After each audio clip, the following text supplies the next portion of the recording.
Hello. So, we have been having some interesting weather here in Nashville.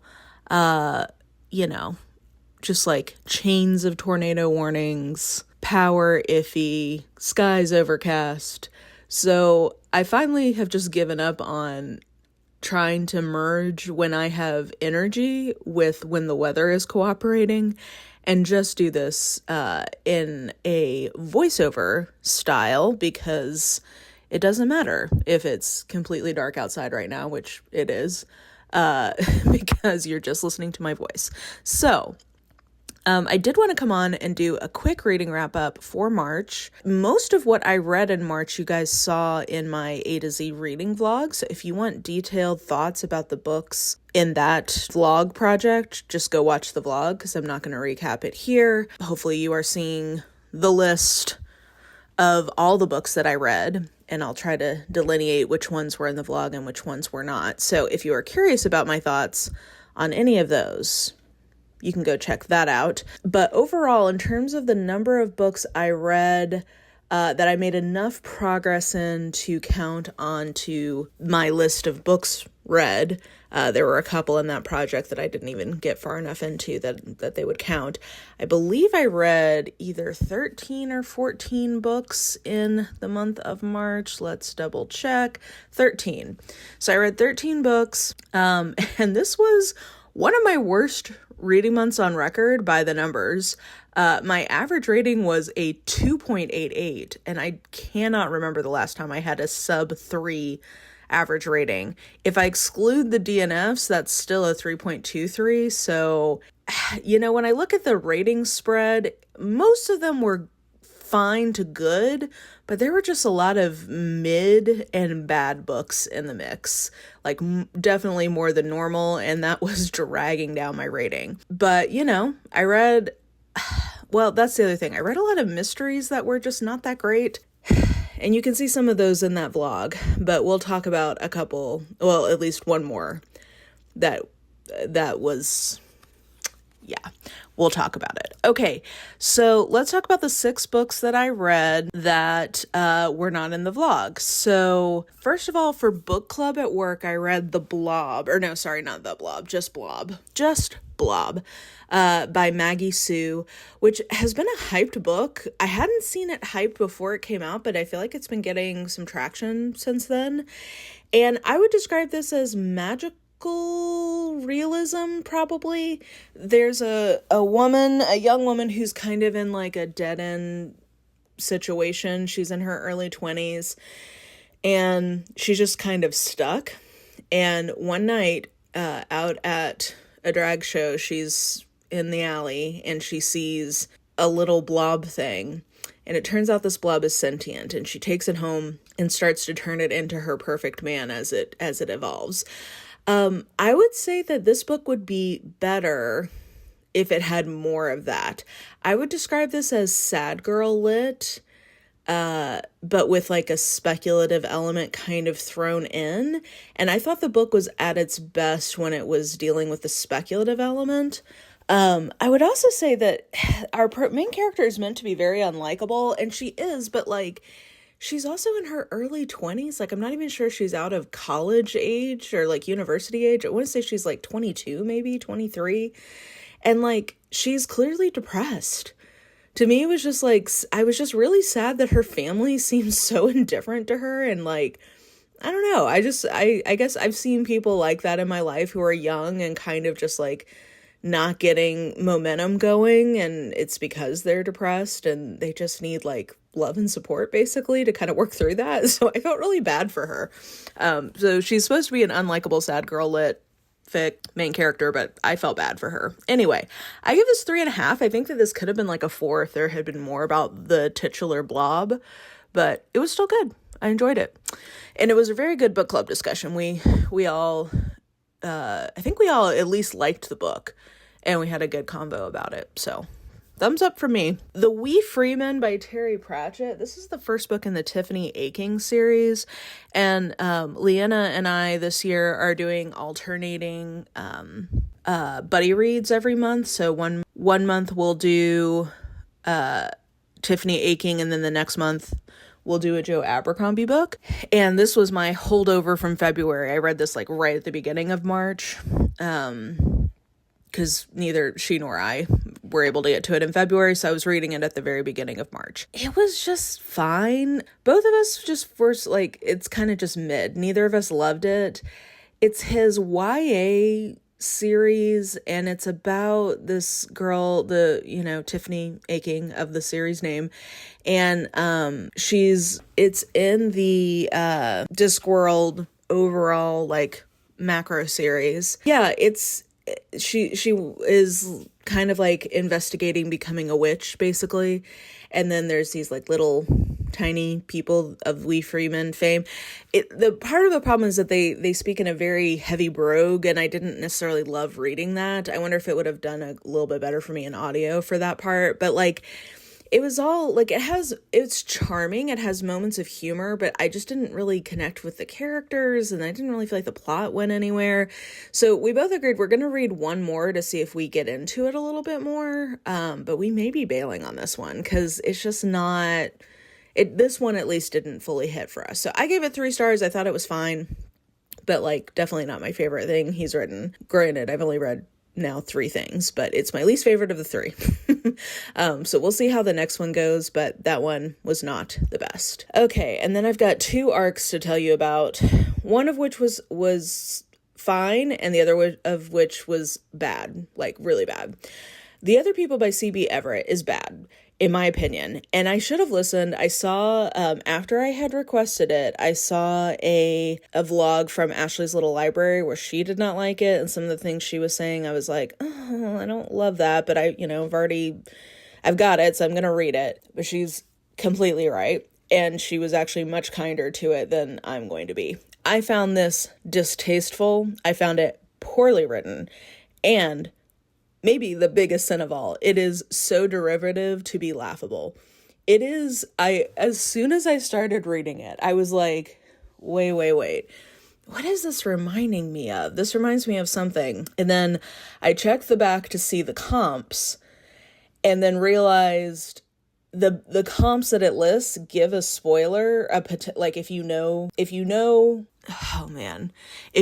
twist in one of the comps, you can guess the twist in this. And then based on that, I was like, hold on a second. It reminds me exactly, not of one of the things comped, but of a different movie that I was obsessed with as a teen. And a movie that, if it was made today, I hope would be very widely critiqued for how distasteful it is. I mean, I still have a lot of affection for it, but like, its portrayal of certain topics is really like not cool. And I'm like, wait, this is 2025. I cannot believe that they're still using this twist. And then, but I was like, okay, let me keep going, because maybe, I had it. And at that point, frankly, I was hate reading it a little bit. And I was just like, I cannot believe you guys are doing this. And it was like very close to a beat for beat ripoff of this movie. A distasteful movie. So it's derivative. If you've seen this movie, you will know what happens in this book. And it's something that we just need to let go. It does not aged well, and it just should be let go, I think. So, and then on an injury on top of all of that is that it's also not well written. It's very clunky. I think that it's very flat. And yeah, this one's bad, guys. I didn't even tell you it's about. It's, oh God, I don't even know how to tell you this. Just go read the synopsis, because I can't even try to tell you the summary without my voice being very contemptuous, and I don't, whatever. I don't want to go there, but go read the synopsis if you want to see. It is an isolation trope, so I'll give it that. And that's how you know it's really bad, because you guys know I'm a sucker for an isolation trope. And this one was bad. And then This Is Not a Game by Kelly Mullen was the other arc I read, and I actually like this one. It's a little too cozy for my taste, but I thought it was really fun. So I gave it 3 stars. It's another isolation trope. Everybody is gathered for a dinner at this mansion on Mackinac Island in Michigan, and the host dies and murderousness ensues. Yeah, it was really fun. I thought it was entertaining. Like I said, it was too cozy for me, and some of the twists and turns I thought were just a little twee. But if you're looking for just fun, unchallenging, isolated close circle mystery with sort of a game element to it, I thought this one was good. Those were the arcs, one of which was pleasant, the other of which made me hate read it.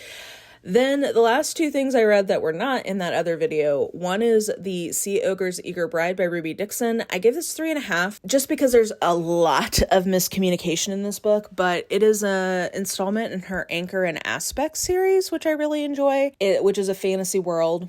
This one, this deals extensively with enslavement in this fantasy world, which I actually like. I don't know. The way that Ruby Dixon includes that in her romances usually works pretty well for me because I think she does her level best to like address that. And I should say it's not, this world doesn't have what I would describe as chattel slavery. It's more, like maybe Anglo-Saxon or Viking kind of slavery, like where you can be, like if you have debt. I'm not being very articulate. It's not a thing of like you, based on your physical characteristics, are born into enslavement and have no hope of ever leaving it. Anyway, sorry, I'm rambling, trying to parse out like why it is that when she does it, it doesn't bother me as much as it has in other books. I think there's something about the fact that whoever is in the enslavement scenario, and usually it's women, they are always there looking for ways to get out of it, which is how this book starts. Like she sees a scenario, the Sea Ogre is pirating the ship that has just captured her and is going to take her away to be put into slavery. He's like, I want a bride. And she's like, cool, that's me. Like, I will, like, this is my way out of this. So I think there's something about that component that I feel like works more for me. And so it's like often something that the characters are actively working through in terms of like refinding their own identity and refinding their voice. Like the whole Risdaverse series, most of those heroines were rescued from being enslaved. And so that's usually a part of like their character development in the story of like how they've responded to that. Some of them are really, no one's ever going to hurt me again. Some of them are really introverted and like internalized and are kind of like working on getting through that. Anyway, I'm rambling, not talking about this actual book, more just processing why it is that Ruby Dixon's books handle that in a way that normally I would not be down for, but for whatever reason, her way of doing that works for me. So in this one, all that to say, I really liked our main characters. He's the Sea Ogre and he's like super awkward and like he has a speech impediment, so he doesn't like to speak. He wasn't even trying to say bride, he was trying to say bribe, and then he ends up with this woman that he wasn't planning on ending up with. He was expecting to end up with gold. And he lives on a gigantic sea turtle who he's like bonded with, which I thought was rad. And then she, like I said, is kind of a go-getter in the sense of like, even before he came on board, she was like figuring out how she was gonna like get out of her chains so she could jump overboard and try to swim to shore. Like she's very trying to make the best out of her scenario kind of a thing. So I really liked both of them. And I think by the end, I really liked their relationship. It just involved, because they start their relationship at such a big power dynamic, the book really takes pains to like show them overcoming that, and it involves a lot of miscommunication, and I just don't love miscommunication as a trope. So for that reason, it wasn't, my favorite from her, but I really like those characters, and I'm always down to be back in that world. So I just rambled a lot more about that book than I expected. The last book that we will end with is The Heroes by Joe Abercrombie. And this was my favorite thing I read this month. I should say I only gave 2 things more than a 3.5 this month, which was Shards of Honor by Louise McMaster Bujold, and then The Heroes by Joe Abercrombie. I really like this book. It's not my favorite from him. I guess, and technically I'm realizing maybe it's my least favorite from him, but I've only read 5 books and I've given them all either 4 or 4.5. So it's like, I don't really know how meaningful it is to say it's my least favorite. It doesn't have a plot, but frankly, after so much bad writing or mid books this month, it was just like being back in the hands of a competent, confident storyteller who has like interesting things to say, good writing, really good character development. It's a very character-driven book because it's essentially it's a battle book. It's set over this one battle around a rock formation called the Heroes. It's basically just them. It's basically just like going through all of these different players who are involved in it and all these different point of views, and like one side gaining, the other side retreating, and then like the other side gaining, the other side retreating. Like it's just sort of the evolution of the battle. So it's not really, there's not a ton of plot, I guess, but there's a lot of character development. And it was a very character-driven book, which really worked for me, especially this month, because I was just like, the nuance, this, and the whole thing, like, the point of it is supposed to be, like, the depravity of war and, like, the pointlessness of war, that it does nothing for anyone, and, like, even the winners haven't really won, and the losers just, like, have to figure out how to pick up the pieces, and the real losers are the people who have no power, like, that's kind of the vibe. So I just thought it was really well executed. It had some turns in it that I wasn't fully expecting. I thought the characters grew in ways that were interesting and definitely set up dynamics I hope we will see in future books, because I kind of don't really know where the macro plot of the First Law world is going to go. Like, I get the sense that we're maybe going to have kind of a quote unquote next gen at some point, just based on comments I've heard. So it'll be interesting to see how these characters do or don't come back for some future books. Like the books, the characters from the original trilogy, From Best Served Cold, and the Heroes, like, I don't know how much they come back in future series. I assume they must, at least tangentially, or maybe their descendants do. I don't know. Anyway, I'm rambling again. This is just really good and really refreshing. It was what I needed, and it was a great way to end off a month of, like, not great reads, or, like, kind of just fine reads, with something so competent and lovely. So, all that to say, that is my March reading. I can tell you already, I've not read a ton in April, but it's already leagues better, which is lovely.